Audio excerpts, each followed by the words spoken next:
Oh snap. What's up, everybody? I just got back from the gym, scarfed down dinner, hopped in the shower, and here I am. Made it just in time. What's up, everybody? Thank you for the follow. Stu Nash. I see Travis Epic. Is the class listening in? Let's I'm gonna swap some things around here. My list over here. Yeah, I went to the gym and ran on the treadmill for, well, walked and a little jog on the treadmill. Thank you for the follow. See you, Esports 1. What's up? Antor stream. Antor stream. Gonna be a full stream today. Holy cow. Let's turn this down a little bit more. I don't want to cloud the content with this music. How is everyone doing? We're kind of in the we're deep in playoffs at this point. Has anyone still got a team going?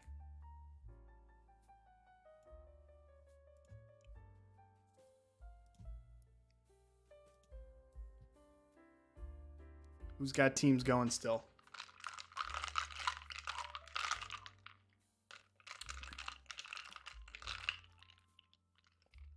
Oakland wasn't voted in, so I do not. That's sad. Unfortunate. They were close, though. Weren't they the first team to not? Like or maybe the second most votes out of the people who didn't make it? We were 7th. Yeah. Dang. That's close. That's very close.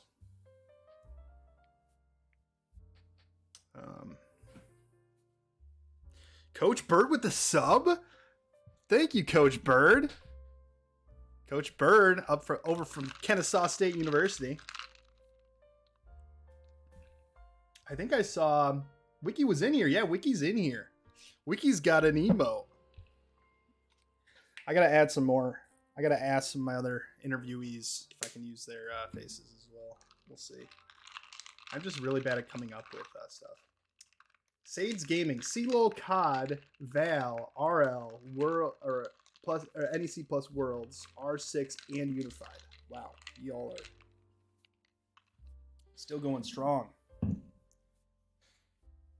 I will be at CRL Worlds. I'll be on the DreamHack content team. Really excited about it. I did all the DreamHack events before COVID, and then obviously things stopped, and got contacted back from the head of the content team, and they picked me as one of the 2 photographers. Wiki, you do have an emote. Now you're gonna have to sub. It's all a part of my plan. All a part of my plan.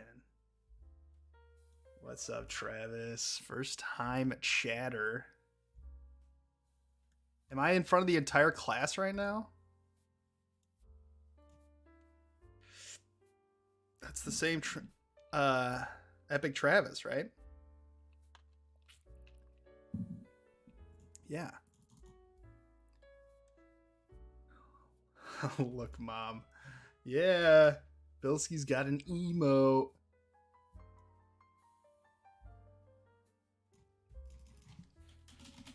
Yeah, I have you up on the smart board. Well, hello, class.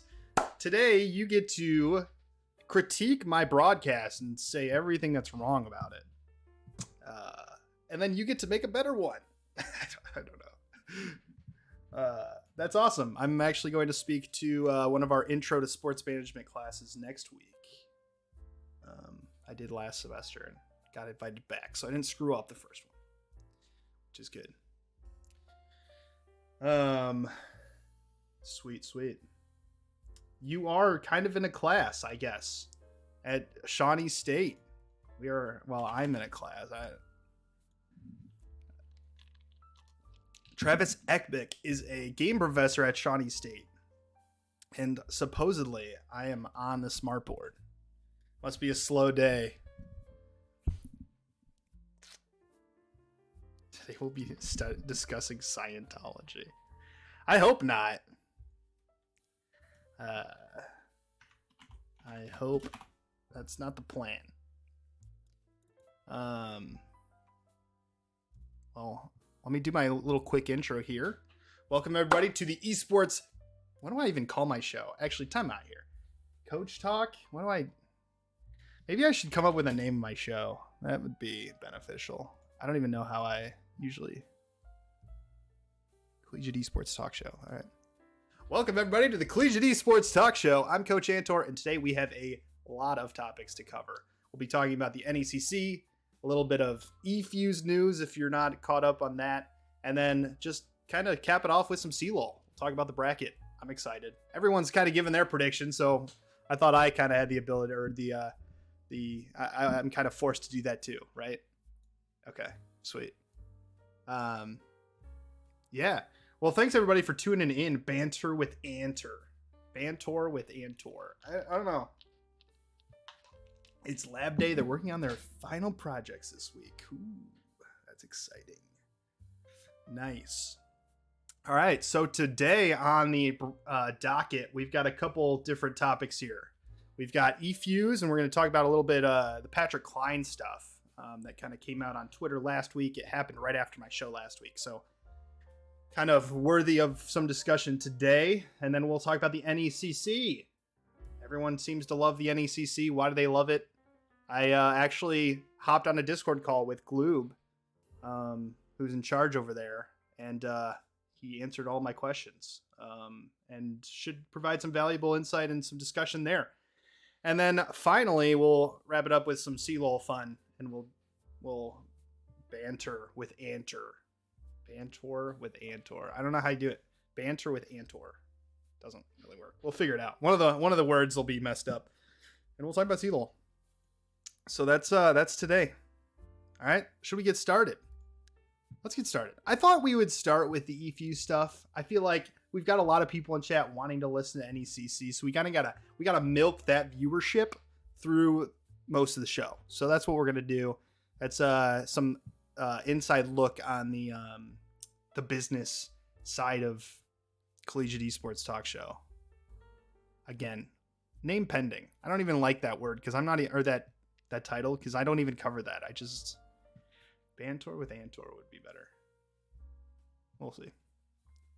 All right, so eFuse. You guys all saw the eFuse stuff. So last week somebody tweeted out, I believe it was Fiona, who's a pretty passionate parent of a high school student in the space, and obviously puts out a lot of stuff. It's also the oldest news. This is true. It's also the oldest news. But she puts out a lot of stuff when it comes to esports and the value that esports brings to the scholastic space, and kind of a lot of like, hey, you knuckleheads, this is how esports should be running or should be talking about things. And she retweeted or tweeted out something about an executive from eFuse, one Patrick Klein, who is the chief strategy officer of eFuse, who I've actually talked to once or twice, and tweeted out some information about his background. So we're going to kind of take a little bit of a sneak peek into that and just kind of overview some of this stuff, just so everyone's aware. But basically in 2019, Patrick Klein resigned as the associate women's basketball coach at Ohio State University amid some investigation. And basically, he said in his resignation letter that basically I didn't follow NCAA guidelines and maybe crossed the line here and there. And the interesting thing I think that needs to be noted, and let's hop over to screen and webcam. If it'll swap. Transition. There we go. All right. This is the article from the Buckeye Sports Bulletin, which I'm assuming is a newsletter done by some fans of the Ohio State community. I don't know. It's not an official thing of any kind. But they seem to have some ins with the athletic department. So basically there's some questionable stuff in here. BSB is the Buckeye Sports Bulletin, obtained documents that say Klein's behavior toward these certain student athletes consisted of a pervasive pattern of conduct that was reasonably perceived to be sexual in nature, and that it interfered with the athletic experience of student athletes. Utilized gifts to befriend several of the women's basketball student athletes inappropriately. Athletic department basically says we're going to work with the NCAA.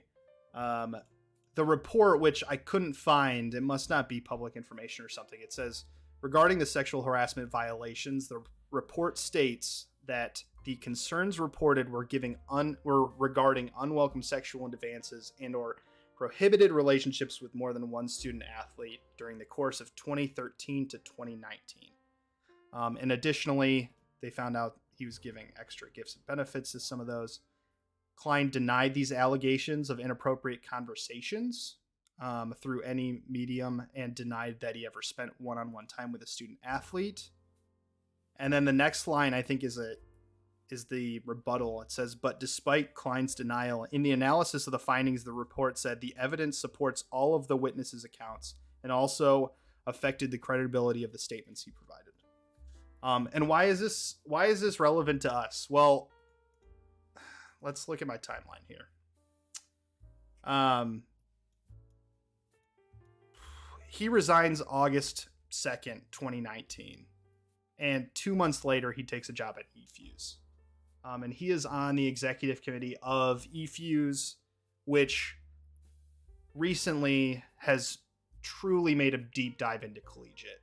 And that's where the concern is. I believe they also have interns, but their recent foray into Collegiate has me worried, questioning, and kind of wanting some more information here. I did make some timelines here, just kind of to follow my own research. But I've had, so all right. So here's the deal. I've had a couple people reach out to me and talk and say, hey, he's really sorry about his actions, like whatever spiel. He seemed really remorseful, yada, yada, yada. The fact of the matter is these allegations came out, and they are pretty, I mean, the report, the quote from the article from the report, pretty explicitly says sexual misconduct. And then 2 months after this resignation from Ohio State, he joins eFuse. And he is one of the chief officers there. He does note on his eFuse profile that he became an investor in eFuse a year earlier, which is really interesting.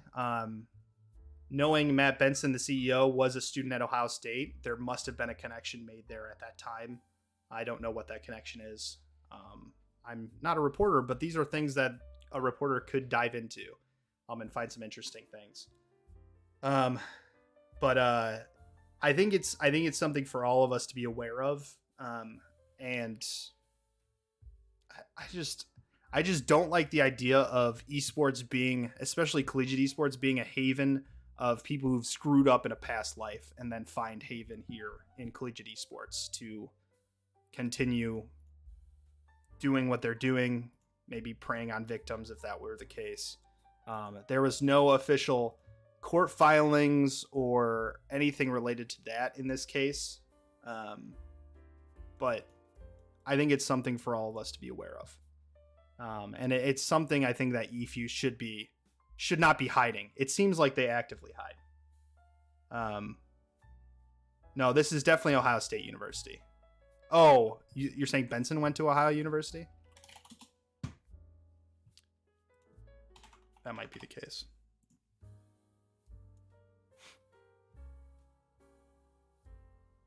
Yeah, you're right. Benson did go to Ohio University. So I don't know what the connection is. I don't know how they got connected, but they did at some point. And I think it's there's other things that I kind of scraped up in some of my research that that could lead or could be potential areas of further investigation, but nothing that I'm like comfortable or ready to share beyond that. And I mean, I've heard that too. Stu Nash is like the lower rungs of eFuse are good people, and everyone who works there seems to love it, et cetera, et cetera. But the same would go for Blizzard and Activision. I mean, it. Yeah, I agree with you, and that's one of the things you shared with me that I wasn't quite ready to bring out as well. That's another one of those things is like there's another executive on there or another higher up at eFuse that has some ties to a very questionable organization.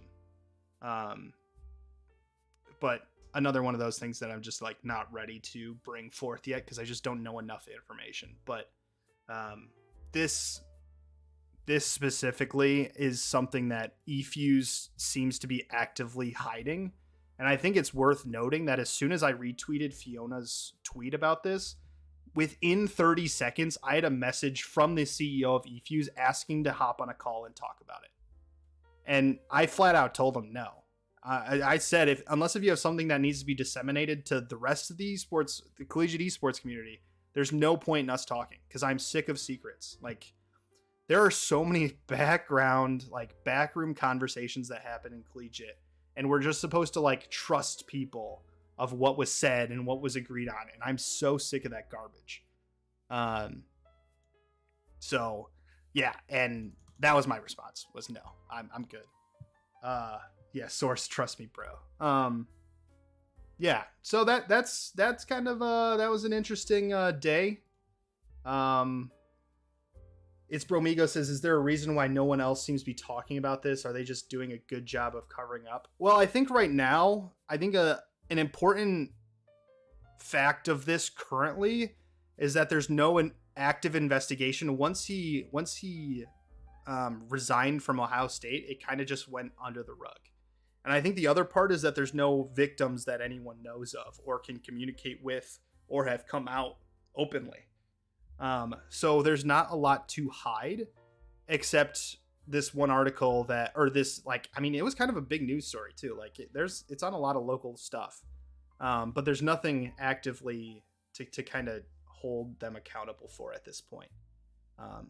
Which hurts to say because I mean, you just think of like the stories that have come out in collegiate athletics of like 50 years of abuse from someone and no one said anything. That's kind of what I like automatically go to of thinking about. And I think that's a concern. Sean says, sounds like every time I've called out play versus and they try to pull me into backroom calls. Yeah, it's true. And that's what happened with the first time, like one of the last times where Dan at Maryville got on a call and it's like, oh guys, I talked to Delane. We're good. And then like 2 months later, it was even worse than before. So I'm sick of these backroom calls. It's so dumb. I think, yeah, it's, so that's kind of it. I don't know. They're not actively engaging with the fact, and I don't think they ever will. I don't think eViews will ever come out and like confront this. But to me, it's concerning, especially their increased role in collegiate. And the idea that I believe they have interns, and they're growing that, I'm assuming. Those would be concerns that I have and continue to have.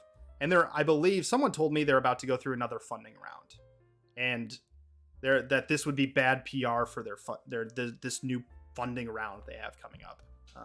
And frankly, my answer to that is I don't care about your funding round. Like, I want to make sure that the space is safe for everyone to be in. But here we are. But yeah, that's kind of the quick overview. I think the people who have told me like, hey, he's sorry or he's remorseful or like maybe it's not the full story. Okay, maybe it's not the full story, but what is the full story, first of all? And second of all, like, he literally resigned from Ohio State in August and was working at eFuse in October. Like 2 months. Like, no one's changing. And that, yeah, it's it makes me sick that collegiate esports could be a place for people with questionable past to find their next monetary success. So that's all I got on that one. Let's wrap up eFuse, and let's start talking about NECC.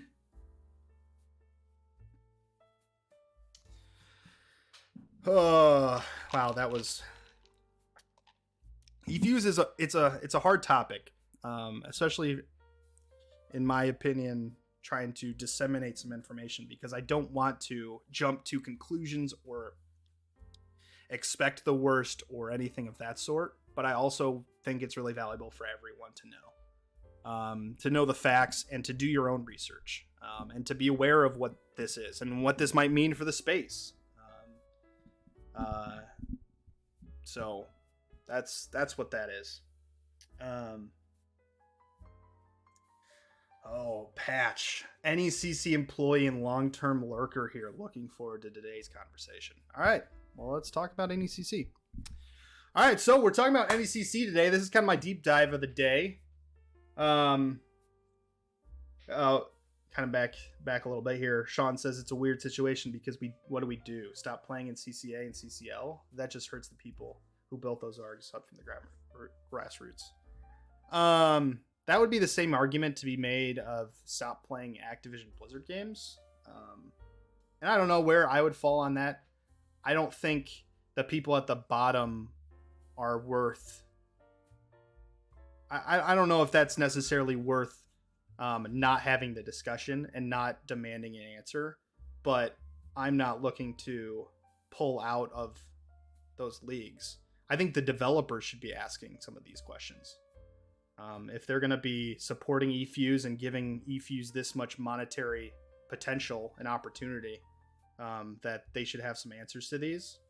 And I think if eFuse were to ever advertise or call upon us for interns or potential talent, or to participate in something beyond those two things, that we should be able to ask those questions and get some significant answers. If there were more information out there, I think we could. I think it'd warrant a bit more. But right now, there's just not a ton out there, and I don't know if there ever will be more. But it's concerning, to say the least. Especially when that person is probably a significant piece of where eFuse is heading and what direction they're heading. So, all right. Let's talk about the NECC. So the NECC, there's a lot of background here that I don't think the common person knows. And I don't know if it's the fault of the NECC, or if it is them, knowing that it might bring up some controversial communication, or not, etc. I'm going to close some tabs here. But like I said, me and Gloob sat on a call, talk through some of my questions, and I got a much better look into the NECC. But here's my overview. I'm going to try to keep this kind of organized to the best of my knowledge. But the NECC, which is now, so here's their piece, first piece of information that you might not know. The NECC, as it is today, the esports part of it, is actually now known as, or called, the National Esports Collegiate Conference. So in 2019, the NECC, the New England Collegiate Conference, was overlooking this esports conference, and it was under a traditional athletic conference. And then in 2019, it split. Basically, the argument that's been presented to me and others is that the rebranding of NECC was the split, but I don't think that split was communicated very well. And it's split completely from the NECC, although the leader of the NECC, the Traditional Sports Conference, is technically still the commissioner of the National Esports Collegiate Conference. The NECC has about 200 schools competing in it. So they are they're a big one. They're continuing to grow year over year. What separates them currently in the space is their ability to offer competition to offer more even competition, an opportunity to compete to teams that might not be in that top echelon or the upper echelon of competition. So they've done a really good job at creating division structures to allow maybe a collegiate team who's a gold Rocket League team to find good, fair competition for the entire year. They don't have to get stomped by Northwood or St. Clair all year round or all year long. And I think that's a huge, I mean, it's a huge positive. A lot of people are looking for that. I think a lot of the other orgs who aren't offering that are looking at how to implement that. I think Gloob would say that he implements it the best way, and it's not easy to repeat. I would semi-agree with the exact way that they're going about it. They do have, so they are a league that charges to compete, although there is a free option. If you go and compete in the NECC for free, you don't have access to the national playoff, which is where the prizing is. So basically you can pay for free, but you don't get the benefits of the prizing at the end. And part of this is because 10% of the dues go to the prize pool, which I think can create some headaches for teams as well, because there might not always be a clear communication on exactly the size of those prize pools until later on in the season. So I think there's the overview. As for competition, one of the questions I asked, is it true that teams can compete without paying fees, giving up prizing opportunities? He said yes. I was worried that basically someone could win a prize pool, but if they didn't pay the dues, they would not get that prize. But that's not the case. They're actually just not even allowed to be in the tournament that has the prize pool. So how much is it? I don't know. I don't remember. Gloob's in here. He can tell you how much it is. Is it like a 1,000 per game title or something? 1K per school for unlimited teams. Okay. So 1,000 for all games. Which is, so in comparison, NACE is 2,500 for the year. I think ECAC might be around that 1,000 something. So it's very competitive pricing when we look at the other options in the space when we talk about national competition. I we talked a little bit about Riot licensing. They have a very similar structure to what NACE can do. It seems like they have according to Gloob, have a decent relationship with developers. I'm always very apprehensive I'm always a little skeptical on relationships with developers, because everyone wants to be friends and always says they're friends with developers. And I think a frustration in this space is the inability to see some of these licensing agreements. So that's I take that with a grain of salt. They haven't been shut down at this point, to my knowledge, so nice job. But most of my questions and concerns actually were focused on the business and operations standpoint of NECC.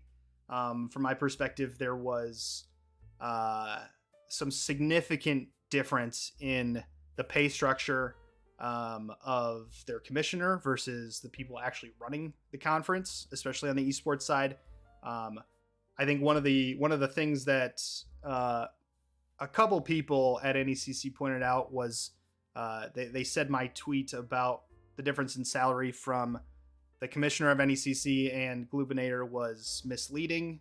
I stand by my tweet, and I believe it's exactly true. And the fact that they separated the two organizations does not really solve my concern. But I think the interesting part we're going to talk here a little bit is kind of the business structure of the NECC, because I think not a lot of people know this kind of inner working of what can be possible in collegiate, and how people and individuals and companies can kind of carve out some value for them and their investors and etc. So this will be fun. So the esports NECC split from the athletics NECC. I think it's important to note that from what I've been told, that when that split happened, the National Esports Collegiate Conference was created into a nonprofit. So I haven't seen the filings. I haven't seen any IRS filings, but because it happened in late 2019, those tax filings might not be public yet. So maybe in the next year or so, we'll actually have kind of verification on some of those filings. I love looking at IRS tax filings for nonprofits. I really do. It's very eye-opening. You can see a lot of information. There's a couple nonprofits in the space that I could do a full episode on, but that's for a different day. I'm going to give them the benefit of the doubt there that they are a nonprofit. I'm kind of following a little bit of the chat, but yeah, I'm kind of focusing on this.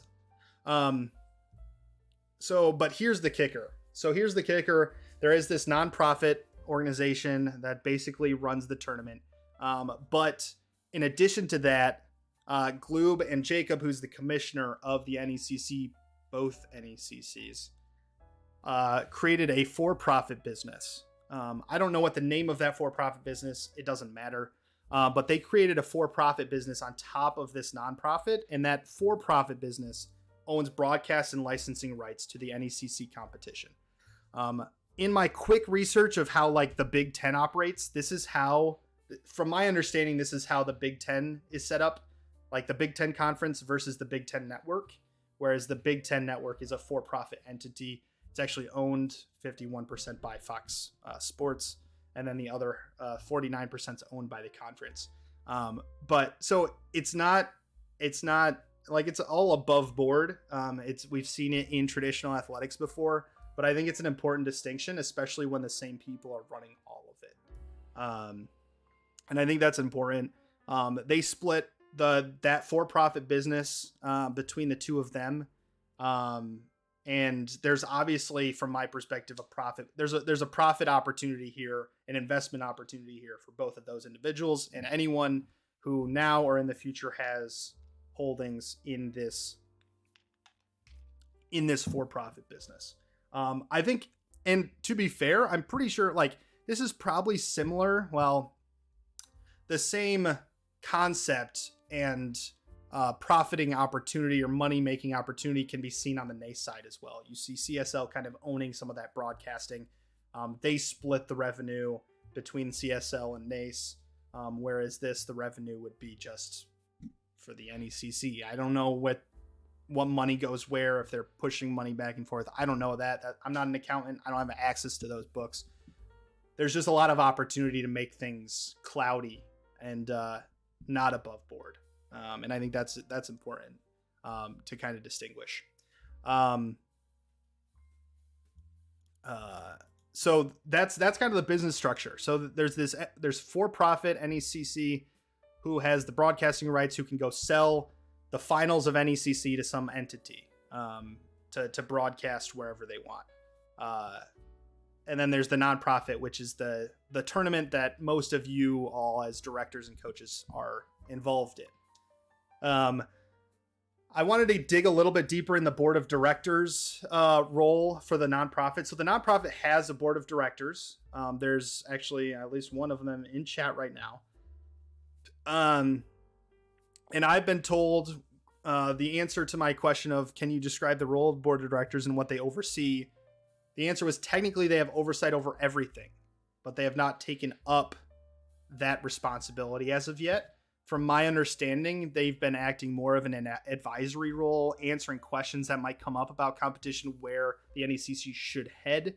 But beyond that, have had very little oversight, which from my perspective as a director and looking at nonprofits and how some of the other nonprofits are running, I think is a question. I don't know if it's a concern, but it's a question. I think the other part of that is, to my knowledge, those board of directors members were appointed by Gloob, which in my opinion is kind of a conflict of interest. I think in most nonprofits, the board of directors often is the person in charge of the person running things. So for NACE, the board of directors of NACE has full autonomy to fire Michael Brooks if they see he's fitting office. Within the NECC, I don't see that as a potential or a possibility. There might be some, like if things got to the court or something, sure, maybe at some point the board of directors could oust some of these folks at the NECC, but that's not the case currently. And I think that is a concern, because we can throw around the idea of nonprofit board of directors all we want, but in practice, that's not what I'm seeing is their actual role. Sean, who's actually on the board of directors of both NACE and the NECC, says, I don't really think any of us on the board know what the role of structure of the company is, to be honest. I was invited in and joined to advise and help steer things in the direction that made sense for programs like me. ABXY says executive directors usually bring potential board members to nonprofits. Yes, to some extent. I know with NACE, the board of directors are voted on by members. They're not the executive director appointing them. And I think that's a key distinction. I'm not super familiar with how all nonprofits operate. I'm sure there are some nonprofits out there who the executive director appoints. But it's something that I would be wary of as a coach in the space, because I think one important thing that I want to make sure is that I'm not operating in a organization where one person has control over everything. And that if a mistake were to be made, or if a bad decision was decided, how is that going to be resolved? How is that going to be changed before it's implemented?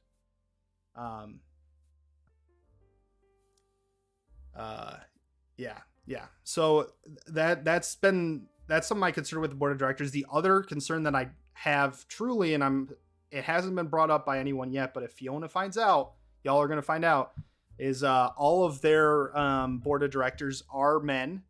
And that I see as a massive problem. And I'm hoping that some of that gets resolved. I think creating a much more full bylaws constitution for the NECC is an important first step, and then describing how the board of directors is kind of picked and their tenures, etc., I think is a massive need. Kind of one of those things that should be earlier on in the process here.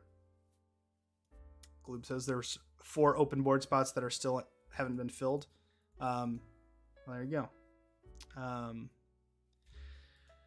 So next question I saw on the NECC website, the CSMG logo. So whenever I see a licensing company for collegiate athletics on a website, my alarm bells go off everywhere, because they are everywhere. All right. These licensing companies are, I sound like a conspiracy theorist, but they are literally taking over all of collegiate esports. And they're going to be the ones profiting off of most of this. So whether that's good or bad, who knows? It's the more hands-on they get, I think the worse for all of us and for our students, but that's just my opinion. But I did see the CSMG logo on the NECC website. So I asked Gloob, can you describe NECC's relationship with the CSMG? I see they're listed on the NECC website. From what I've been told, basically, CSMG did something similar as they did to ECAC, although ECAC is a lot more in the weeds with CSMG. And for background on this, CSMG currently partners with ECAC to sell memberships for the ECAC. So like I met some of the top people at CSMG at Orlando in one of the regional events. They followed up, wanted to get on a call. I got on a call, and the entire thing was a pitch for the ECAC, which left a really sour taste in my mouth, because that's such a hook and switch deal, in my opinion. I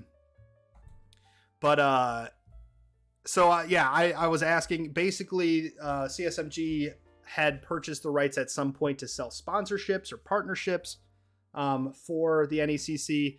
So another one of these plays of some of these licensing companies is basically to own the rights to go sell ads for some of these leagues.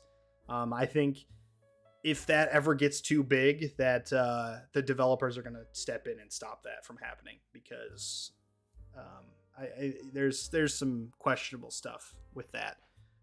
But that's kind of what they did. Supposedly, I don't know if that partnership's still going.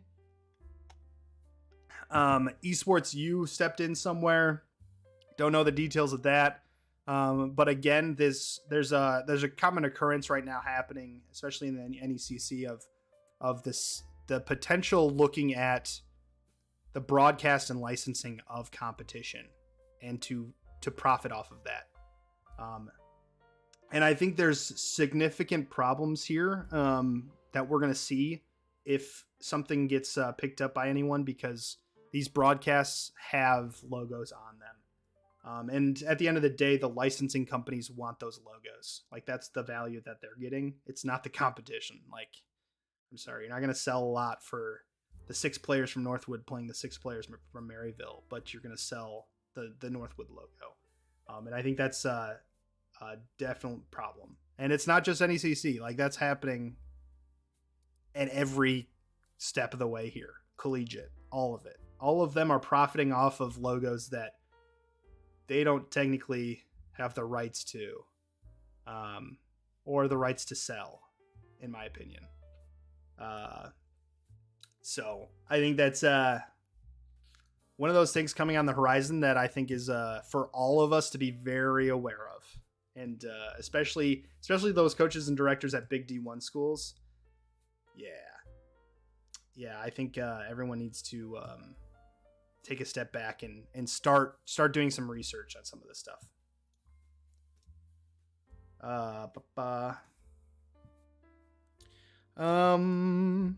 I did ask what the entry rate for their game managers was. I had been told at one point that they were volunteers. From my understanding, they're not. They make about $1,000 per semester for working one night per week. I don't know the full calculation on that because I've never participated in NECC. But doing some quick math and quick guessing, it seems fairly fair. But again, I could be totally off in my calculations. I don't know what goes into game manager. I'm assuming they're working a lot more than I initiated or initially said. But they say they're paying people, which is a good positive.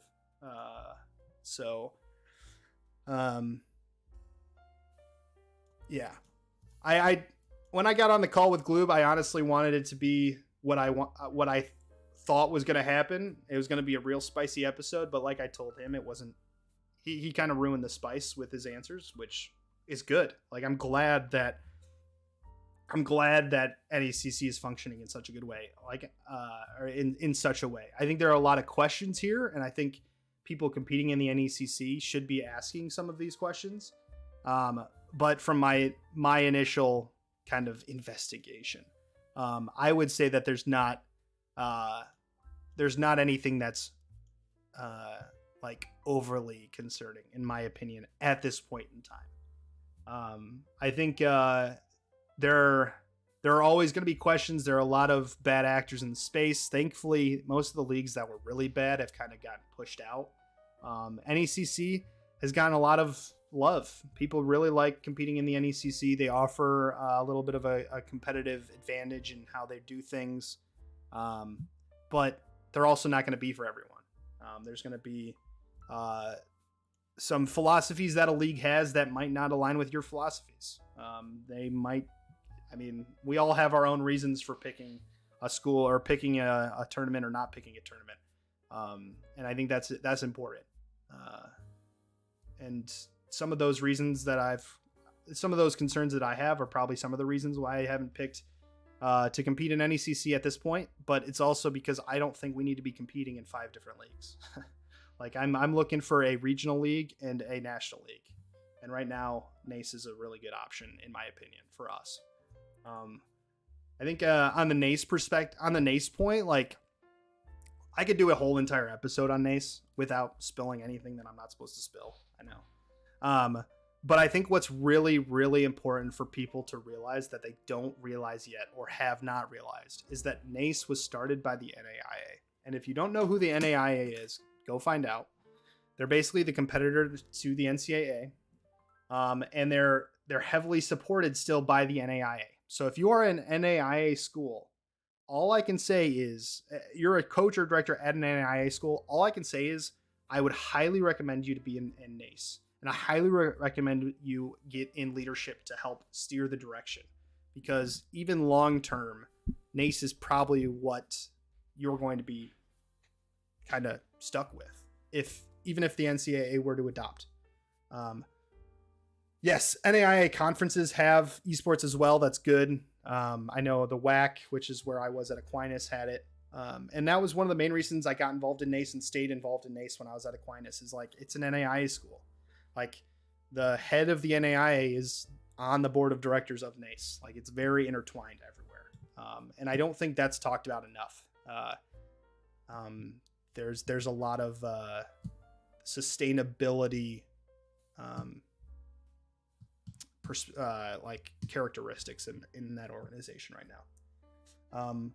Sean says NECC is going through growing pains just like everyone else. Nothing seems overly sketch to me. I would agree to most of the extent. I think something that needs to be continued to kind of realize is that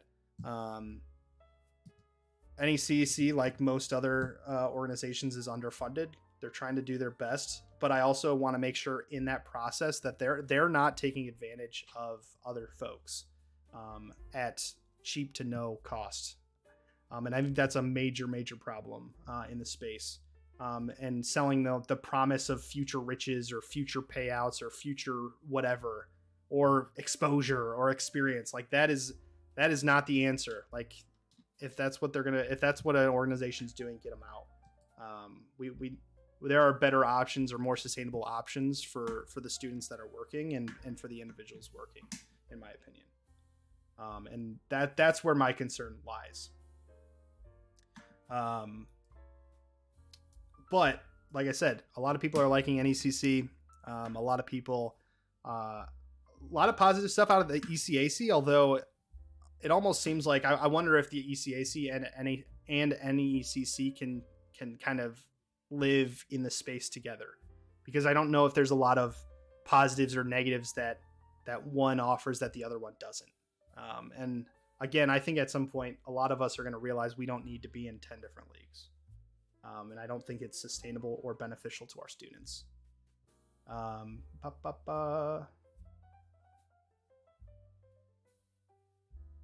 Sean says we cap it at 3 games per week, generally with 2 practices additionally. That seems to be a sweet spot. If it seems to be a sweet spot for you, go for it. I think I'm pushing back for like 2 matches tops per week. What I'm going to be doing is trying to focus more on developing talent rather than competing in so many things. I think nobody's really nailed the answer on how to develop talent. And that's continuing to be my one of my biggest gripes with the space, is like no one's developing talent. Everyone's just recruiting it, and that's a problem. More games and practices seems kind of harsh though for improvement. I would agree with that. I think for some game titles it works. Like I know Rocket League, like you can have 2 matches in one night, and that can get you 2 matches. It's fine. But like League of Legends, 3 is a lot. NECC generic typist says NECC is very much what you see is what you get. My students like the ability to play against similarly ranked schools at a D3 level. NECC is very solid for the value. Yeah, I'd agree with that. I think like I said, there's a lot of opportunity in the NECC. I think it solves a problem that we had in the space. I think other organizations are going to be moving towards trying to address those concerns, but I don't know if they'll do it at the same level. We'll see. I think time will only tell. Pico says, yeah, I want us to develop more and not have to play so many matches and feel that not much better with more practices. Yeah, I mean, my first year we did like 5 different leagues, and like we weren't even practicing. Like we maybe have like 1 scrim block a week, but we were doing match after match, and like no one's getting better. We're just getting burnt out.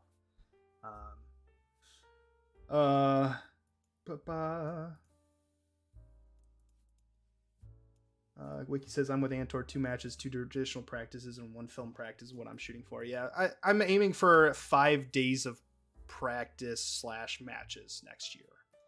Previously, I've hit around 4 or 3, which is really low. I'm aiming for 5, and one of those being a match day is one I'm kind of going to try. Travis Epic says we try to cap our teams at around 25 to 30 matches a season, or a year per season, similar to some traditional sports. Sometimes I want my players to play less. True. Sean says 3 is rare though for us. Rocket League might be the only game where we have 3. Most of our others are NACE plus NECC or NACE plus a Dev League. Yeah. CU Esports says, how would you address games and practices with only have one coach? That's a good question. Oftentimes, in every place I've been, I've found volunteers to help coach, whether it's an alumni or a local person who wants to get involved in esports when I didn't have the budget to pay a coach. But I've also had instances where I leaned on a mature, knowledgeable captain to run practices while I was present. They're all options. I mean, you got to kind of figure out what's best for you. I obviously have my own bias and recommendations on some of that, but what works at my school might not work with your programming at your school. Sean says, I would find volunteer coaches or work study coaches. Building a program around one coach for multiple games is not sustainable. I would agree with that. So that kind of wraps up my NECC discussion. Again, I got into some of the weeds with Gloob about some of the business stuff. And there are definitely some questions. Well, not questions, because if I had a question, I'd ask them. And I don't know if they're necessarily concerns, but I think questions. They're questions about where NECC is going, how it's going to be ran, or how it truly is ran. But since I'm not in NECC, it's not really my question to kind of get answered. It's more on the folks who are in NECC and who might actually care or might have that concern. Maybe I'm just the crazy one. But it was interesting to kind of peel the onion a little bit, see what's going on the inside, because there are some things from an investment standpoint of like splitting it up and why put in so many hours that just didn't add up for being a nonprofit truly. So I'm glad I could find out some of that information, and hopefully you find it useful as well. Maybe someone out there is about to start some type of nonprofit for-profit business venture. I don't know. Generic Typist says, honestly, NECC has been a huge stepping stone for me getting into collegiate esports management. It was a huge benefit that I was able to get involved. Good. I'm glad. That's awesome. Sweet. Cool. Oh, Capico was on the CLoL committee. If he wants questions answered about CLoL. All right. Are we pulling up the CLoL bracket? Let's talk about CLoL. We can keep talking about NECC if anybody has any questions. But Gloob's in chat. You can reach out to Gloob, ask him any questions. I appreciate him taking the time to hop on a call with me and grill him with question after question. Yeah, that's what I found out. Let's pull up the bracket. Maybe I should just go to Twitter. Let's just go to Twitter. It's a lot easier to find stuff on Twitter. RSAA. Let's pull up that RSAA. All right, let's talk about general CLoL stuff. So general esports stuff or CLoL stuff. In my opinion, we had a great year in CLoL. We really enjoyed it. Our program did. We were in the Peach Belt Conference, which is one of the partner conferences. We loved it. I mean, huge drastic difference and improvement from playing in the regional conferences. Hands down. Holy cow. I don't know if the partner conferences, the other schools in partner conferences felt the same way, but for me, it's the only way that we'll compete, I think, moving forward. It sucks that Converse joined our partner conference the summer before, and I had no say in that, but whatever. The idea of partner conferences and competing in a partner conference has been really beneficial, and I've loved it. Converse beat us 3-0 in the finals of Peach Belt, but it was still awesome. We got to go up to South Carolina and compete in person at Lander University. I think it's Lander. Is it bad that I can't even remember? Yeah, it was Lander University. It was awesome. It was really cool. I was on the selection committee last year, but this year, because we finished second, and I knew we were probably going to finish second, that I couldn't do it because any second place team is eligible to be voted in. So I couldn't do it this year, unfortunately, but looks like a couple other people stepped up. I'm excited for next year. I mean, I've got a master and a GM coming in next year, and probably another one. Our team will be competitive. I'm excited. Our goal next year is make top 32. Easy.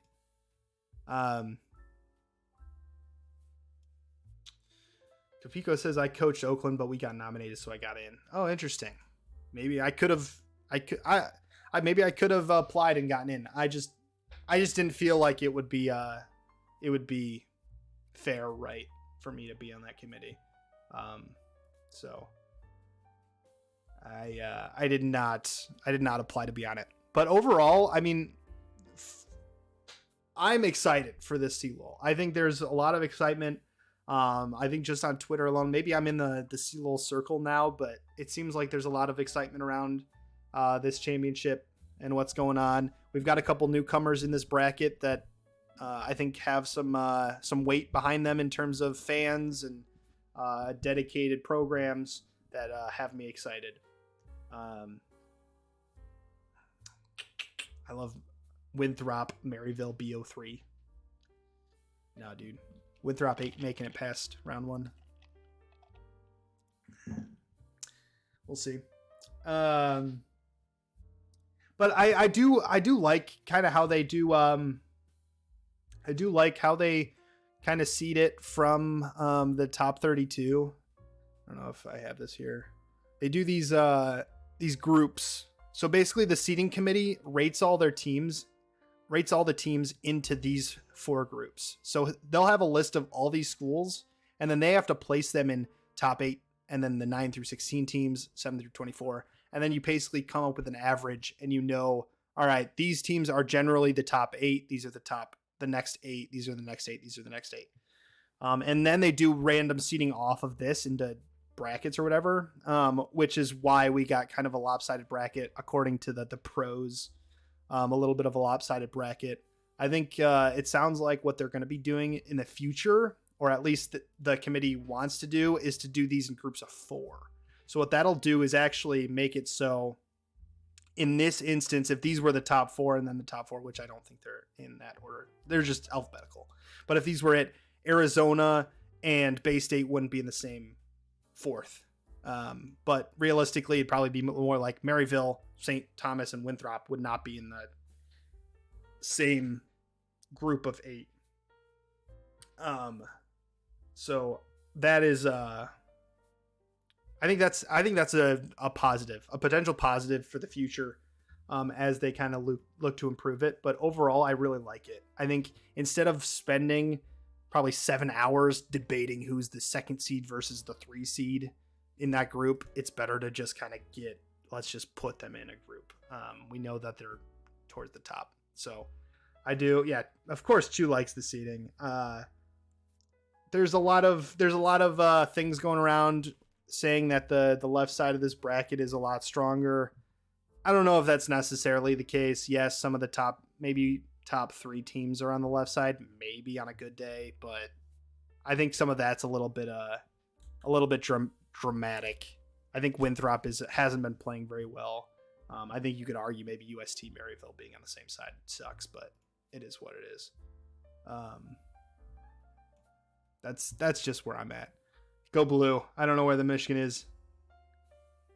But yeah, 4 of the top 5 teams are on the left. You could argue that. I don't know if that's true. So the tier 4 thing, let's Where is this?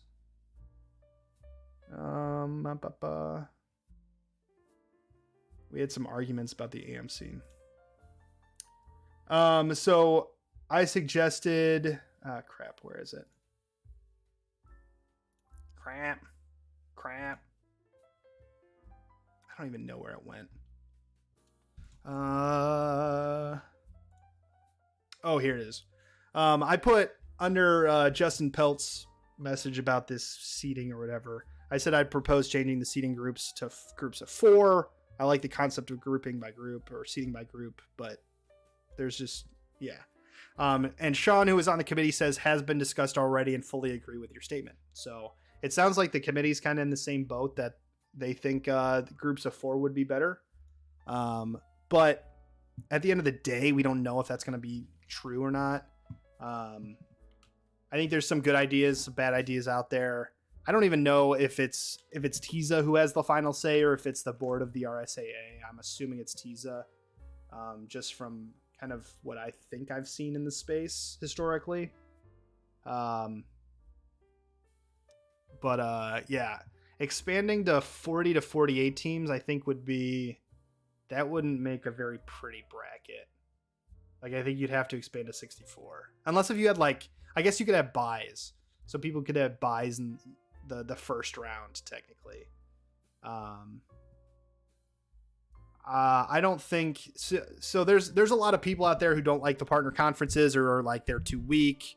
We need to get rid of them. That's just not going to happen. I mean, these partner conferences, I believe, are signing multi-year deals with CLoL or with Riot. And Riot has one of their pillars for their strategic side of things is to continue to grow partner conferences. And I think an important note for everyone to realize is that the partner conferences create a much more sustainable route long-term for the game developers, because from your partner conference standpoint, from the conference standpoint, a conference is going to continue to encourage and sometimes require a school to field League of Legends teams. So you'll have a higher guaranteed amount of schools continuing to field League of Legends teams, even if CLoL was dying. And I think people who aren't familiar with how conferences work or athletic conferences often miss that fact. And that these partner conferences are a long-term play for Riot.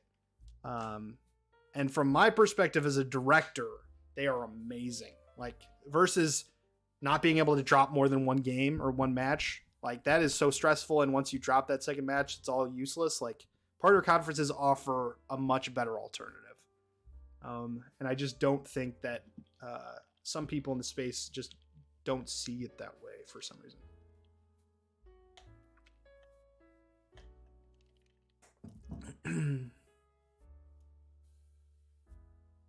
Yeah, I don't think we need to expand to 64. I think what we need to do right now, what we need to focus on is getting these 32 teams, the top 32 in the country, to be better than they are right now. Because right now what we've got is like the top 4 and then like the next group of 10 teams. And that's not where we need to be. We need to get a much more schools at the level of the top competition. And then you can look to expand.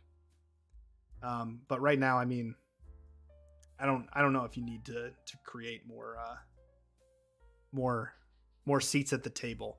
And that's kind of the frustration in some of the conversations with directors, like, that have conversations about more divisions or like splitting a full season or a full league into 2 divisions and crowning a national championship in both divisions. Is like, what you're doing is you're kind of lowering the bar. And instead of having this one goal that everyone should be striving for, you have a lower goal. I'm not opposed to creating more goals, but I think we should all be hoping that we kind of increase the talent of all teams. Wiki says, I'm a huge fan of partner conferences, but there's no reason a school from a conference with 6 teams should get an automatic bid. That didn't happen. So CLoL, Riot at the last, kind of right as CLoL season was announced, they pulled the 2 automatic bids from the conferences that had less than 7 teams or something, 6 teams. Maybe WAC was only 6 teams. I'm not sure, but they pulled the 2 other conferences. If you gave the North the same ratio of automatic bids as the WAC, the North would get 11 automatic bids. Yeah, but then what's the point of the WAC even being involved if they're not getting an automatic bid? I mean, you could have like a play-in tournament with the conference champions, the partner conference champions before this national bracket, but that's just, it's not as benefit. Like it's not a benefit. Like it's not that great of a thing. Why would the conferences be interested in that? I think at some point we're going to start seeing like the SEC or the SEC. They get in esports and they're negotiating with League of Legends or Riot for 2 bids for League of Legends to be able to use the logo of the SEC. I think at large bids could potentially be negotiating pieces.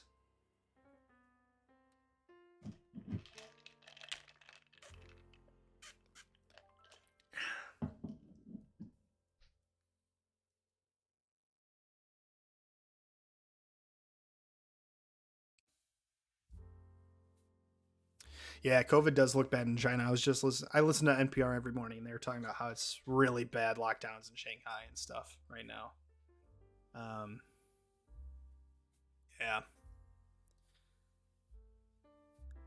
Yeah. I'm interested to see how.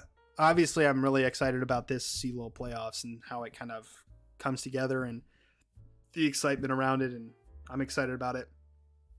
But I'm interested to see how the structure for next year changes the experience of teams. I don't know if it'll be better or worse. I really don't. Especially for those like bubble teams who don't make the upper division. I think it would be like just devastating and not worth. It would be almost like being forced to be in the Timo Cup from day one. And I think that's a problem. But for like the low teams who might have like a gold team who just gets rolled all year long, they're going to find a ton of benefit in it. Kudo says, if top 8 is in person in LCS studios, would you go? My answer is probably not. I already have like 4 weddings this year and a couple other esports events, and my wife would kill me if I asked for money to go to another esports event. So probably not. Traveling's expensive. I don't make a fortune. I wish I could. Yeah, dude. Yeah, I hate you. No, I don't hate you.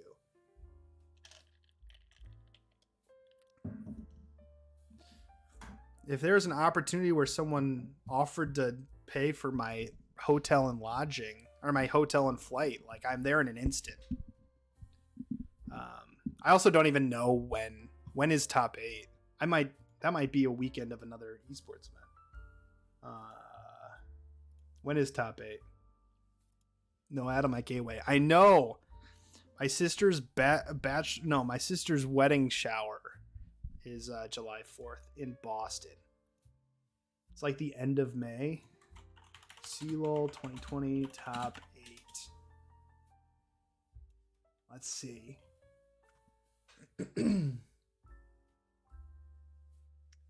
Championship. This doesn't say. Finals, semifinals. June 11th. June 11th? July. Wait. Yeah, Gateway is July 4th.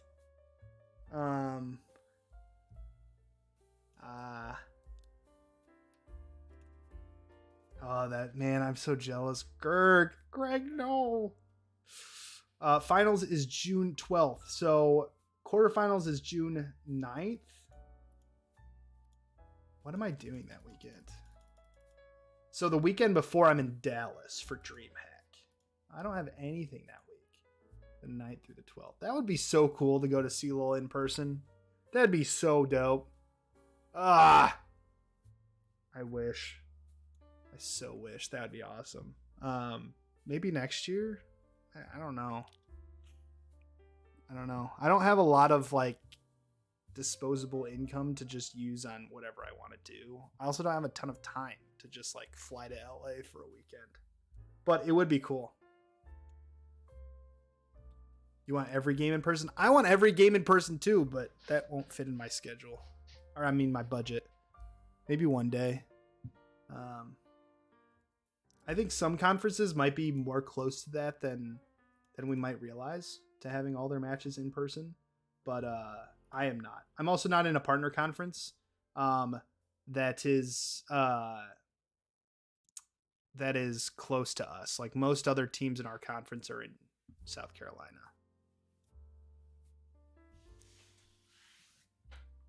Oh, the Unified LAN, second week of May. I think that's canceling and moving. Oh, no. It's at my school. Oh, rip. That's sad.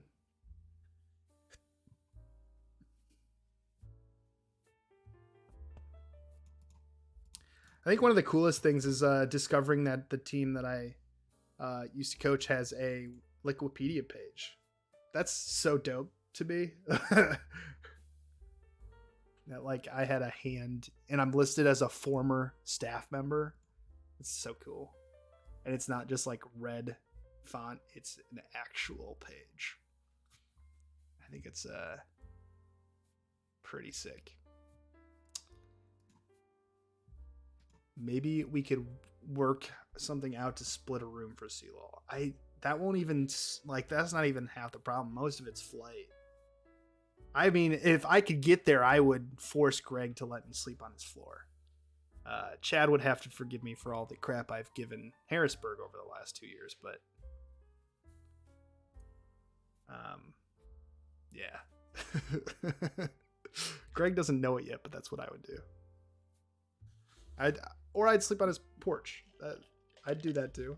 I've slept in worse at an esports event.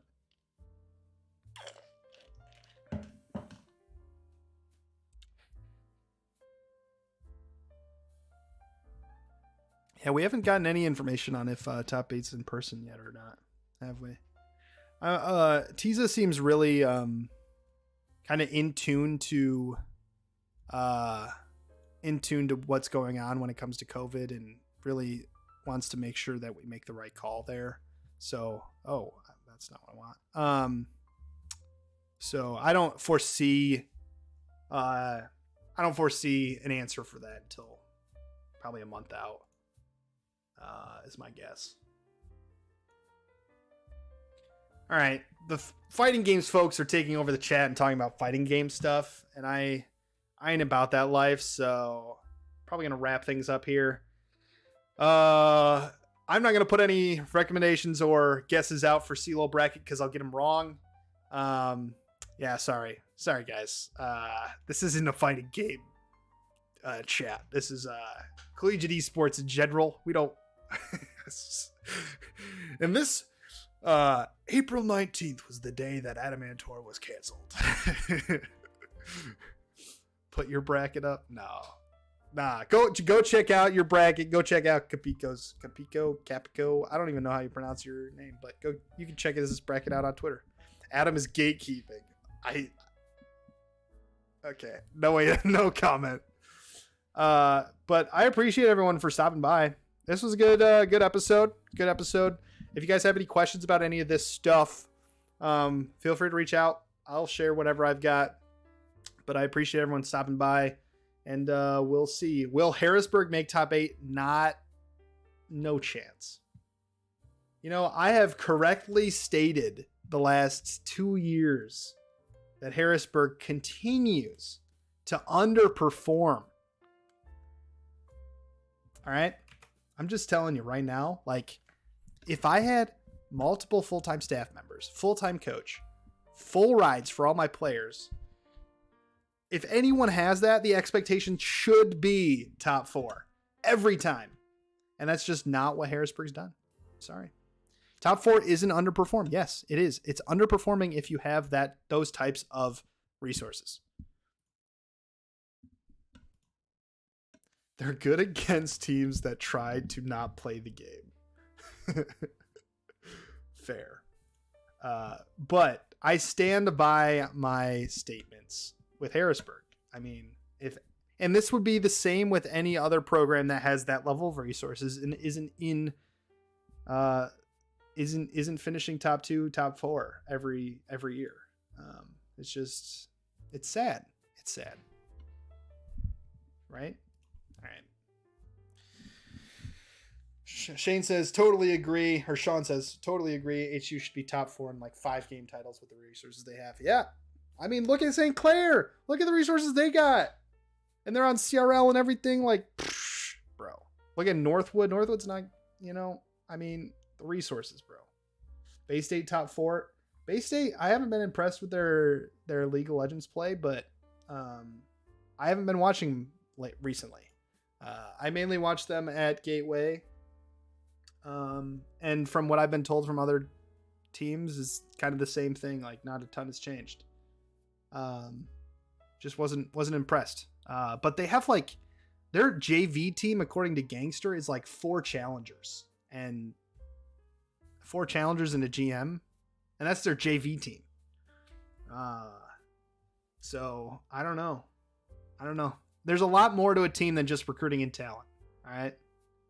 That's another piece of this. Like, once you get to that level, it's not just, you can't just bring in 5 really talented players. Like, there's actually, a little bit of coaching and team cohesion comes into the mix. JV Bay State. Yeah. On Gangster, they have a JV. Bay State GV.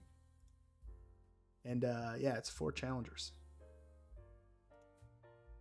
Yeah, team cohesion is shaky. Yeah, that was my impression last summer. I mean, obviously, that last summer they were a new team together. They hadn't been practicing, but I think as a coach, you can kind of spot some of those problems. So I don't see them. They were 66 was a dud for Bay State too.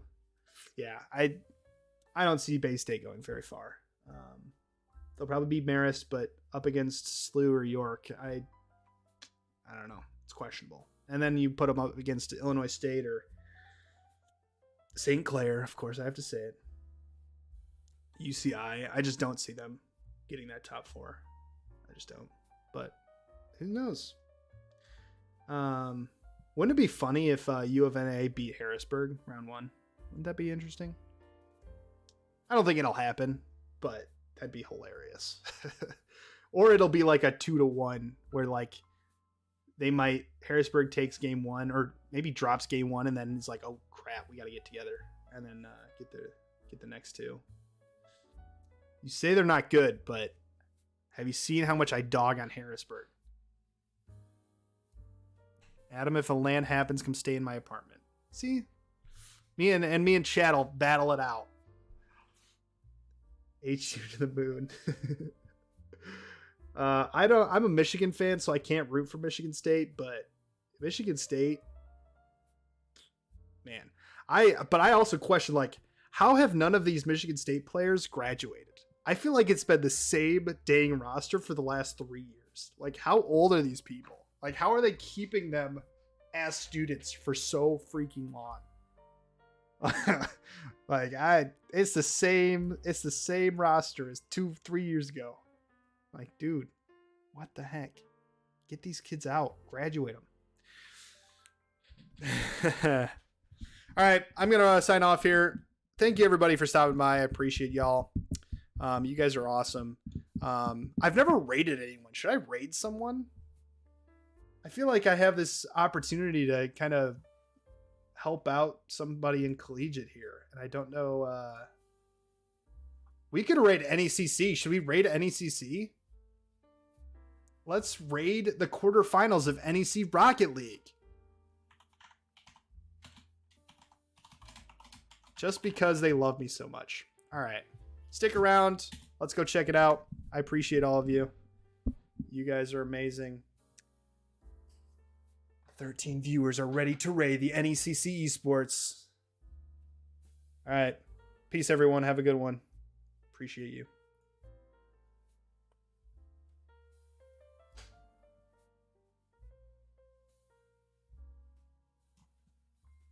State rivalry here.